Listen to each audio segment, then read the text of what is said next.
જો આપણે પહેલી હવે મેથડ ચર્ચા કરીએ છીએ, ખૂબ ખૂબ અગત્યની મેથડ છે, બરાબર. મોટા ભાગ્યાને એટલે કે જેટલા બી તૈયારી કરવા વાળા આપણા છોકરાઓ છે, જેટલા બી છોકરાઓ છે, હું 100 માંથી જેટલો મારો અનુભવ છે એટલો કહું છું, હું જે 100 છોકરાને જોઉં ને કે એસે લખતા હોય, એમાંથી 90 એવા નીકળશે જે આ પદ્ધતિથી લખતા હશે. એટલે તમે તો હમણાં નવા છો, તમને કદાચ ખ્યાલ નથી, પણ 100 માંથી 90% એટલે 90% of aspirants apply pastel approach.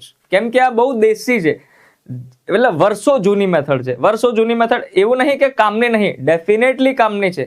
હા, તમે જો યુપીએસસી માં લખતા હોય તો હું તમને આ અપ્રોચ સજેસ્ટ હમણાં ના કરું, કેમ કે એનાથી વધારે સારી અપ્રોચ પણ મારી જોડે છે.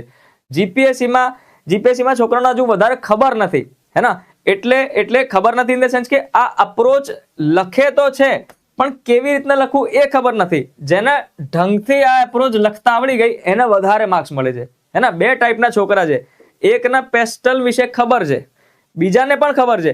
બીજાને એટલી ખબર છે કે મારે કયા કયા ડાયમેન્શન કઈ દિશામાં એસેને લઈ જવાનું છે, અને એક જે છોકરો છે એ બચારાને ખાલી એટલી જ ખબર છે કે પોલિટિકલ હોય, ઇકોનોમિકલ હોય, સોશિયલ હોય, એનાથી વધારે ખબર નથી.